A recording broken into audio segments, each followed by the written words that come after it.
بسم اللہ الرحمن الرحیم۔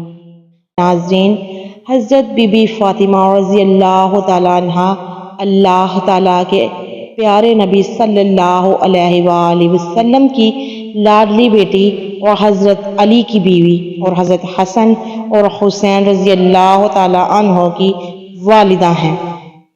آپ رضی اللہ تعالیٰ عنہ نے تقریباً 20 یا 22 سال کی عمر میں ہی شہادت ہو گئی۔ اللہ کے نبی صلی اللہ علیہ وآلہ وسلم کو اکثر عرب کے لوگ کہتے تھے کہ آپ صلی اللہ علیہ وآلہ وسلم نے نبوت کا دعویٰ دولت کو پانے کے لیے کیا ہے، لیکن ایسا بالکل نہیں تھا۔ جب حضرت بی بی فاطمہ کے حالات شادی کے بعد بھی کچھ ٹھیک نہیں تھے، تب یہ الزام جھوٹا ثابت ہوا۔ اکثر حضرت بی بی فاطمہ کے گھر کی یہ حالت ہوتی کہ ان کے بچے فاقے کی حالت میں ہوتے۔ حضرت علی روزانہ نماز فجر کے بعد مزدوری کو نکل جایا کرتے۔ مزدوری ملتی تو گھر میں چولہا جلتا، ورنہ فاقہ ہوتا تھا۔ آپ اکثر اپنے روزانہ کی پوری کمائی ضرورت مند کی مدد میں خرچ کر دیتے تھے۔ اللہ کے رسول صلی اللہ علیہ وآلہ وسلم کی بیٹی ہونے کے باوجود بھی حضرت فاطمہ کے پاس کچھ بھی دولت نہیں تھی۔ حضرت فاطمہ کا نور اور سادگی شاید ہی دنیا میں کسی اور عورت کے پاس ہو۔ وہ گھر میں چکی پیسنے سے لے کر جھاڑو، برتن اور بچوں کی پرورش سب کام خود اپنے ہی ہاتھوں سے کیا کرتی تھی۔ حضرت علی کے گھر میں بستر کے نام پر اونٹ کی کھال تھی۔ دن میں اس پر اونٹ چارہ کھاتا اور رات میں وہی کھال سونے کے کام آتی تھی۔ اس طرح کی زندگی ہونے کے باوجود بھی حضرت فاطمہ نے اپنے شوہر سے کبھی کوئی شکایت نہیں کی اور نہ ہی کبھی کوئی فرمائش کی۔ تاریخ گواہ ہے کہ حضرت علی اور حضرت فاطمہ کا جوڑا مثالی رہا ہے۔ حضرت فاطمہ نے کبھی بھی اپنے شوہر کی خدمت گزاری میں کوئی کسر باقی نہ رکھی۔ اللہ تعالیٰ کے پیارے نبی صلی اللہ علیہ وآلہ وسلم بھی اپنی لاڈلی بیٹی کو ہمیشہ یہی نصیحت فرمایا کرتے تھے کہ بیٹی، عورت کا سب سے بڑا اخلاق فریضہ شوہر کی خدمت گزاری اور فرما برداری ہے۔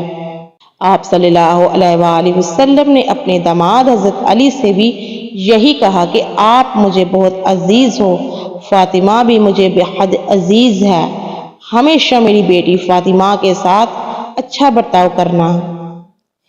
ناظرین، ایک مرتبہ اللہ کے پیارے نبی صلی اللہ علیہ وآلہ وسلم اپنی لاڈلی بیٹی حضرت فاطمہ کو لینے ان کے سسرال تشریف لے گئے۔ اس وقت حضرت علی گھر پر موجود نہیں تھے۔ یہ دیکھ کر حضرت فاطمہ نے اللہ کے نبی سے یعنی اپنے بابا حضور سے جو کچھ کہا، اس کو سن کر آپ بھی حیران و پریشان ہو جائیں گے۔ اسی لیے آج کی یہ ویڈیو آپ کے لیے بہت ہی خاص ہے، خاص کر کے ایسی عورتوں کے لیے جو بار بار لڑ کر اپنے مائکے آ جاتی ہیں۔ انشاءاللہ ایسی عورتوں کی زندگی بدل جائے گی۔ آج جو واقعہ ہم آپ کو بتانے والے ہیں، یہ واقعہ حضرت فاطمہ رضی اللہ تعالیٰ عنہ کی شادی کے 3 دن کے بعد کا ہے۔ حضرت فاطمہ کی شادی کے 3 دن بعد اللہ کے پیارے نبی حضرت محمد اپنی لاڈلی اور پیاری بیٹی کو لینے کے لیے سسرال گئے، یعنی حضرت علی کے گھر تشریف لے گئے، اور آپ نے اپنی پیاری بیٹی فاطمہ کو آزمانے کے لیے ارشاد فرمایا کہ بیٹی فاطمہ، میں تمہیں لینے کے لیے آیا ہوں، گھر چلیں۔ تو یہ سن کر حضرت فاطمہ اپنے والد محترم سے عرض کرنے لگیں کہ یا رسول اللہ، آپ میرے والد بھی ہیں اور اللہ کے نبی بھی ہیں، میری کوئی جرت نہیں کہ میں آپ کو انکار کروں، لیکن ابا حضور، میں نے آپ ہی سے سنا ہے کہ شوہر کی اجازت کے بغیر کبھی بھی گھر سے مت نکلنا۔ ابھی میرے شوہر گھر پر نہیں ہیں، اگر اجازت دیں تو میں اپنے شوہر حضرت علی کا انتظار کر لوں۔ بیٹی کے منہ سے یہ بات سن کر اللہ کے نبی کی آنکھوں میں آنسو آ گئے۔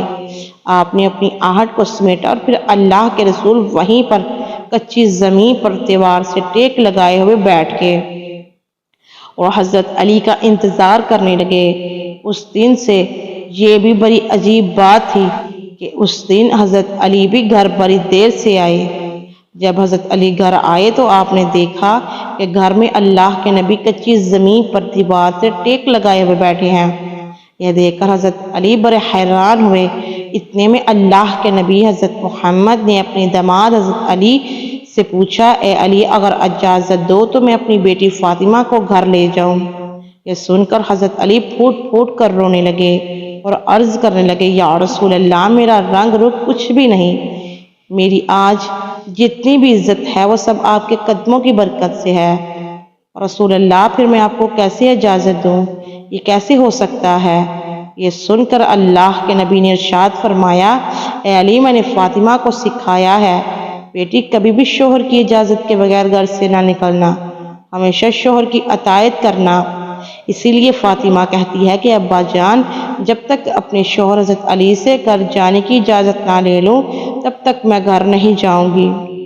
یہ سن کر حضرت علی عرض کرنے لگے، یا رسول اللہ، آپ دعا کرنا کہ اللہ پاک فاطمہ کے ان اعمال کی برکت سے مجھے کل قیامت کے دن بھی کامیابی عطا فرمائے۔